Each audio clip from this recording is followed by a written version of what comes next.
Hello everyone, my name is Shambhavi. Hope you all are doing well.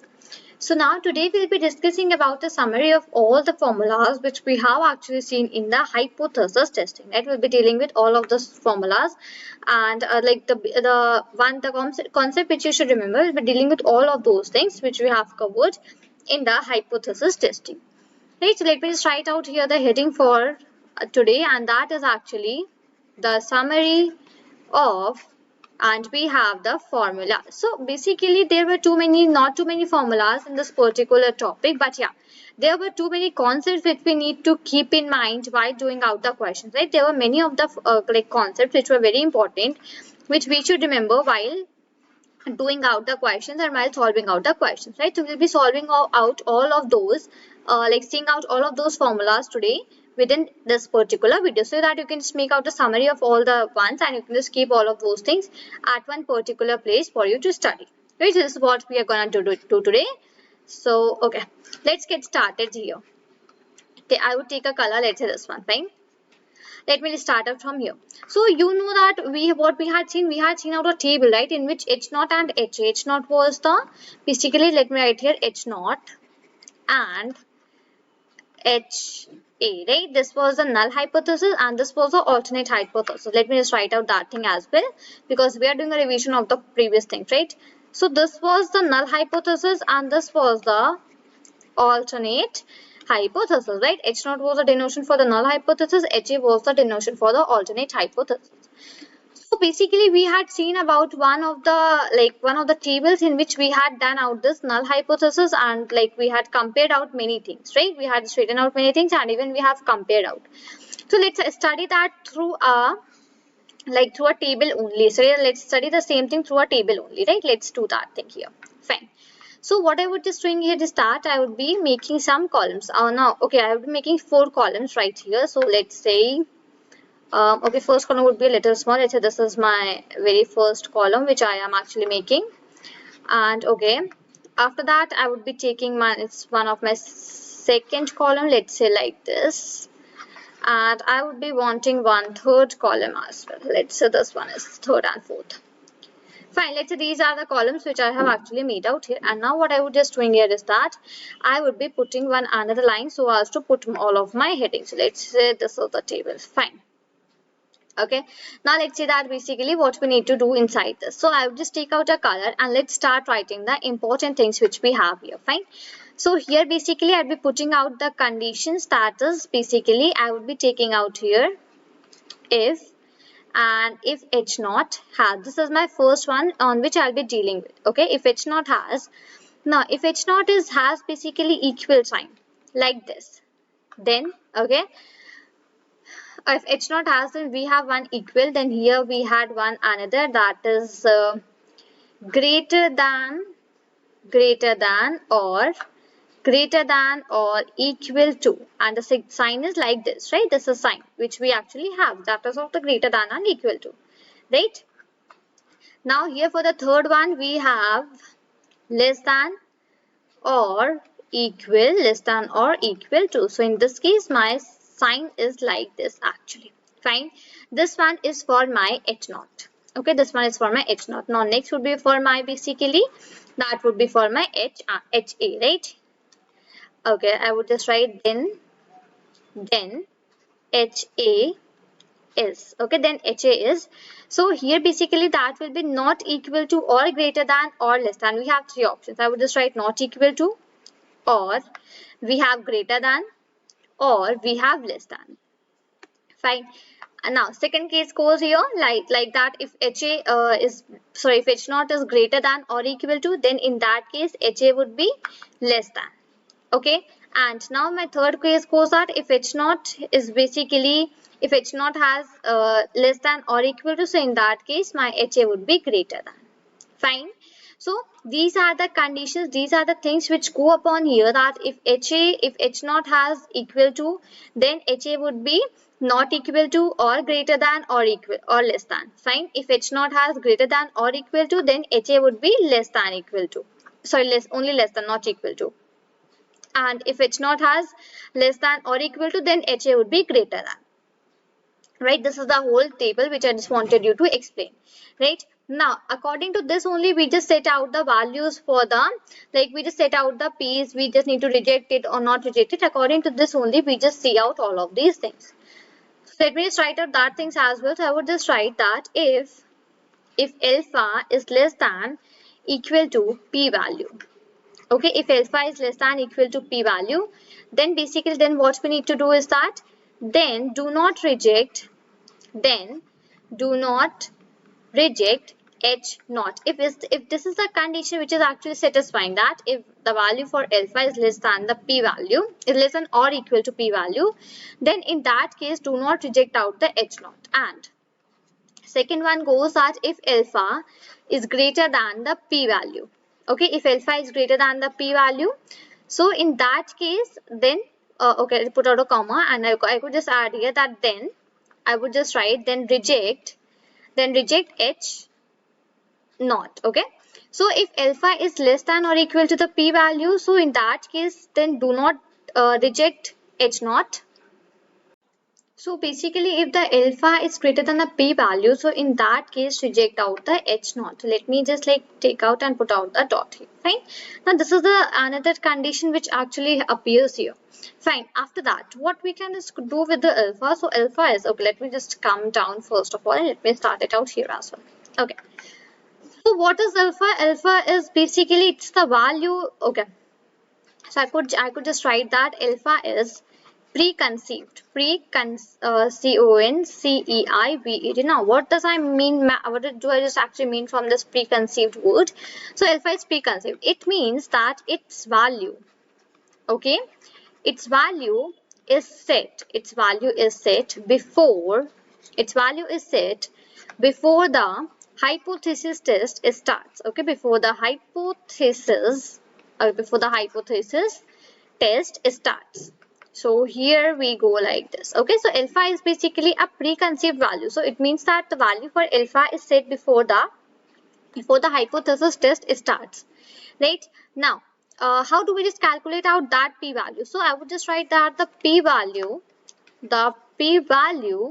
is calculated. The p value is calculated from the p value is calculated from the data.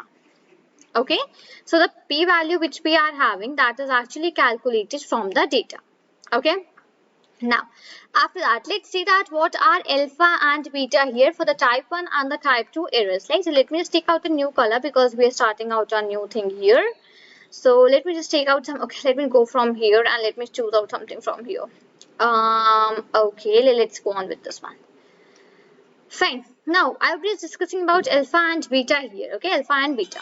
Now what is alpha here actually? Alpha is basically the probability.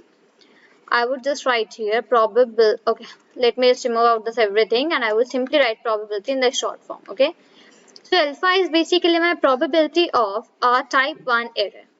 Of a type 1 error. Okay, so alpha is the probability of the type 1 error. Okay, now what is this type 1 error actually is? So that is actually, so I would just write the whole thing, that probability of rejecting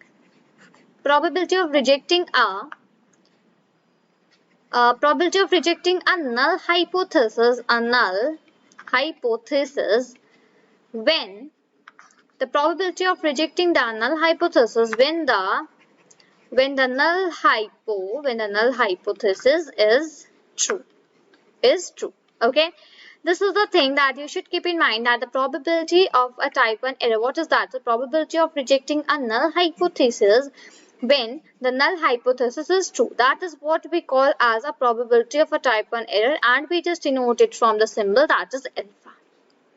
Okay, after this, what is about the beta? So beta is basically my probability of a type 2 error. So I would just write that same thing, probability of a I would just write a type 2 error. Okay, so beta is my probability of a type 2 error. Now in this type 2 error, what actually comes, I could just simply write here that probability of rejecting probability of rejecting the null hypothesis. The null hypothesis, I would just write it out like this, okay? So probability of rejecting the null hypothesis when the null hypothesis is false. When the null hypothesis is false. Okay, so this is what we call as the probability of a type 2 error, that the probability of rejecting out the null hypothesis when the null hypothesis is actually false, right? And that is basically denoted by the symbol that is beta, right? I hope that first of all you just got this much of idea. Now, after that, basically what we'll be talking about, okay, now I would just write one more important thing here. I would just write that if there is no given preconceived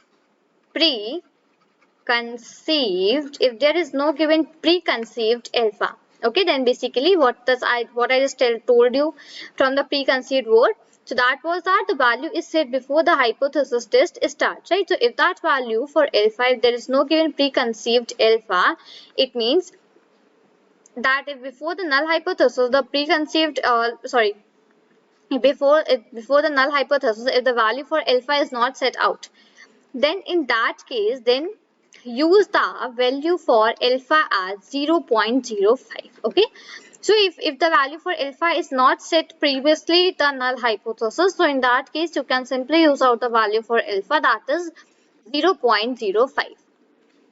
right? Now after this I'll be giving you a short summary on the different types of hypothesis test actually, okay? So I will just write it, fine. So now my next topic of discussion would be types of hypothesis test, right? We'll be discussing about the different types of hypothesis test. Okay. Now moving towards the first, what do I have? I have the very first one, that is single population mean. So I would be just writing here single population mean. Okay, this one is my very first hypothesis test, that is single population mean. So okay, let me move a little bit above. Fine. Single population mean. So that is as well known as, I would just simply write single population mean, that is as well known as population. So I would just write here as population variance. Population variance. So if I just call that as single population mean or I call it as population variance, both are actually same. Okay, that is population variance, or you can just call that as standard deviation or standard deviation. So I would just write that thing here as well, or standard deviation. Okay, so that is called as a normal test.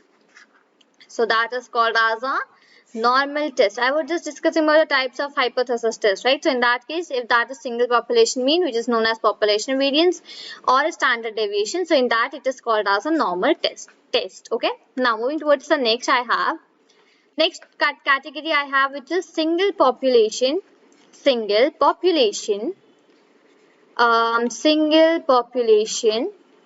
mean, and that is basically single population mean, and that is the unknown population variance, unknown population variance, or you can just in the bracket I would just write SD, that is actually mean the standard deviation. So in that case, what will be applying?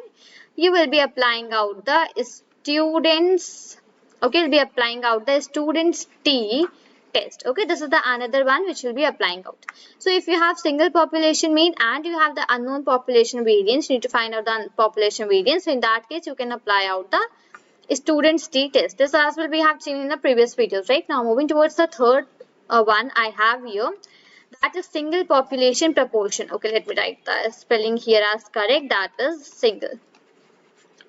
So that is actually single population proportion. Okay, so for the single population proportion, which test we actually apply here? So we just apply here the normal test only. So that is normal test, right? Here we had put on the three conditions. Let me take out the scroller, then I would just show you just 1 second right here.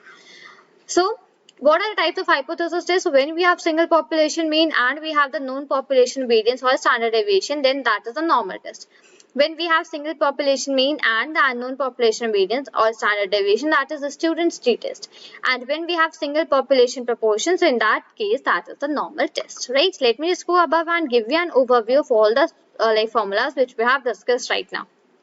So we have discussed about the H0 and the HA, right? We had seen about H0 and HA. So value we just denote H0 as the null hypothesis and HA as the alternate hypothesis. Then we had checked out that if H0 has, these were some conditions which are put on for the H0. So if H0 is equal, so in that case my alternate hypothesis, that is HA, would be not equal or greater than or less than.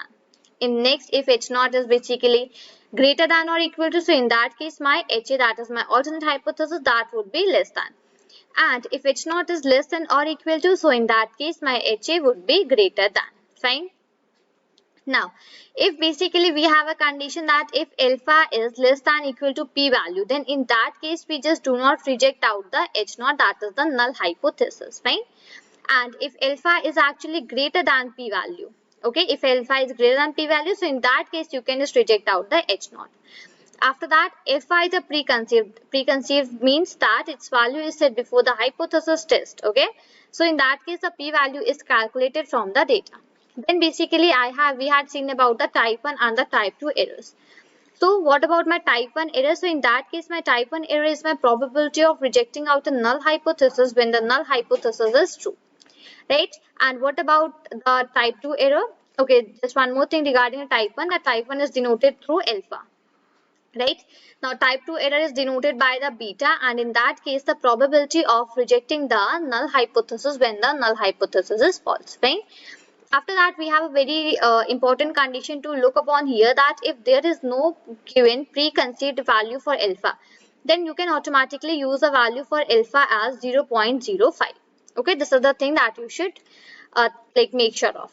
After that, we had discussed about different hypotheses tests. So the test in which single population mean and the known population variance, that is called our normal test. Okay, that is the normal test. Then the second which we have discussed was single population mean and unknown population variance or standard deviation. So that was student's t-test, right? That was the student's t-test. And the third one was a single population proportion. So that one is as well my normal test, right? So these are the things which we have all actually discussed out here. So as to, okay, just give me 1 second. Let me open the same section which we were writing. Just give me 1 second right here.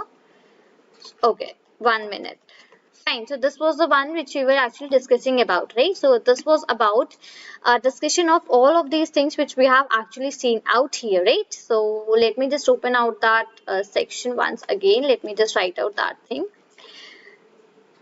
Yes, so this was a summary of the formulas, right, that we are actually written and seen out here. So here we are just completed out all the summary for the hypothesis test topic, right? So this is all for this video. Till then, thank you and take care.